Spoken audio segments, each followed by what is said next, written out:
بسم اللہ الرحمن الرحیم۔ ہارون رشید ایک بہت بڑا بادشاہ گزرا ہے جس کی حکومت پوری دنیا پر تھی۔ اس کے زمانے میں بہلول نام کے ایک بزرگ تھے۔ وہ اللہ کے بہت بڑے ولی تھے، اس لیے ہارون رشید ان کا بہت احترام کیا کرتا تھا۔ ہارون رشید کی بیوی جن کا نام زبیدہ تھا، وہ بہت ہی نیک عورت تھی۔ زبیدہ نے اپنے محل میں ایسی 1000 نوکرانیاں رکھی ہوئی تھی جو قرآن کی حافظہ تھی، اور قرآن کی تلاوت کے لیے ان سب کی ڈیوٹی الگ الگ شفٹوں میں لگی ہوئی تھی، جس کا نتیجہ یہ ہوتا تھا کہ محل میں 24 گھنٹے قرآن کی تلاوت ہوتی رہتی تھی اور اس کا محل قرآن کا گلشن لگتا تھا۔ ایک دن کی بات ہے کہ ہارون رشید اپنی بیوی زبیدہ کے ساتھ دریا کے کنارے ٹہل رہے تھے کہ ایک جگہ بزرگ دانا بہلول کو بیٹھے ہوئے دیکھا۔ دیکھتے ہی اس نے سلام کیا تو دانا بہلول نے جواب دیا۔ بہلول اس وقت مٹی کا گروندہ بنا رہے تھے، تو ہارون رشید نے پوچھا، کیا کر رہے ہو؟ بہلول نے جواب دیا، ریت میں گھر بنا رہا ہوں۔ ہارون رشید نے پوچھا، کس کے لیے بنا رہے ہو؟ بہلول نے جواب دیا، جو اس گھر کو خریدے گا میں اس کے لیے دعا کروں گا کہ اللہ تعالیٰ اس کو جنت میں گھر عطا فرمائے۔ ہارون رشید نے پوچھا، اس گھر کی کیا قیمت ہے؟ بہلول نے جواب دیا، صرف 1 دینار۔ ہارون رشید نے سوچا، یہ ایک دیوانہ ہے، جانے کیا بڑبڑا رہا ہے، اس لیے اس بات پر دھیان نہیں دیا اور وہ آگے بڑھ گیا۔ اس کے پیچھے زبیدہ خاتون آئی۔ انہوں نے بھی سلام کر کے یہی سوالات پوچھے، کیا کر رہے ہو؟ کس کے لیے بنا رہے ہو؟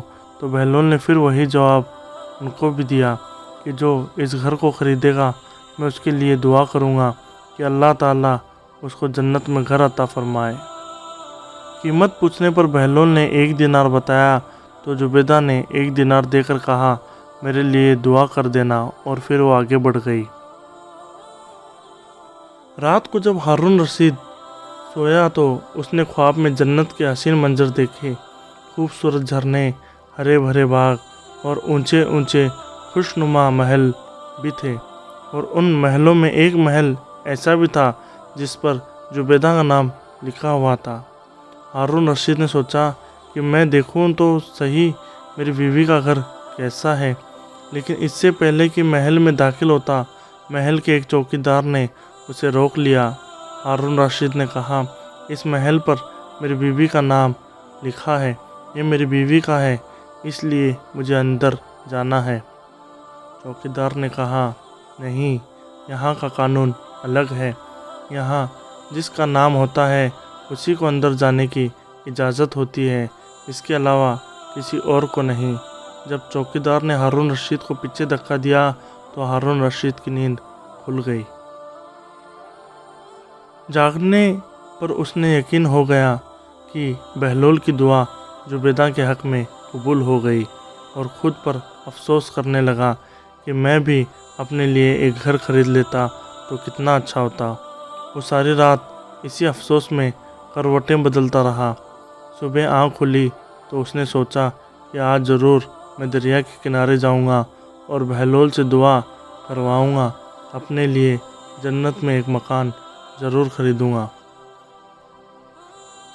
اگلے دن وہ دریا کے کنارے بہلول کو تلاش کرتے ہوئے ادھر ادھر دیکھ رہا تھا کہ اس نے پھر بہلول کو اسی طرح ایک مکان بناتے ہوئے دیکھا، تو قریب جا کر سلام کیا اور بہلول نے جواب دیا۔ اس کے بعد پھر وہی سوالات شروع ہو گئے۔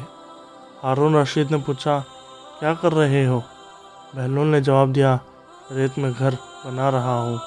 ہارون رشید نے پوچھا، اس کے لیے بنا رہے ہو؟ بہلول نے جواب دیا، جو اس گھر کو خریدے گا میں اس کے لیے دعا کروں گا کہ اللہ تعالیٰ اس کو جنت میں ایک گھر عطا فرمائے۔ ہارون رشید نے پوچھا، اس گھر کی کیا قیمت ہے؟ بہلول نے جواب دیا، اس کی قیمت پوری دنیا کی بادشاہی ہے۔ ہارون رشید نے کہا، اتنی قیمت تو میں نہیں دے سکتا، لیکن کل تو 1 ہی دینار کے بدلے دے رہے تھے، اور آج پوری دنیا کی بادشاہی مانگ رہے ہو؟ بہلول نے کہا، بادشاہ سلامت، کل بن دیکھے معاملہ تھا اور آج دیکھا ہوا معاملہ ہے۔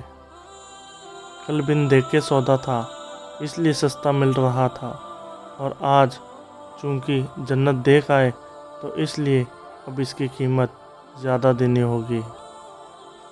ہماری مثال ایسی ہی ہے کہ آج ہم نے اللہ اور اس کے رسول کو بن دیکھے مانا تھا، اس لیے جنت بڑی سستی ہے، لیکن جب موت کے وقت کی آخرت کی نشانیاں دیکھ لیں گے تو پھر اس کے بعد اس کی قیمت ادا نہیں کر سکیں گے۔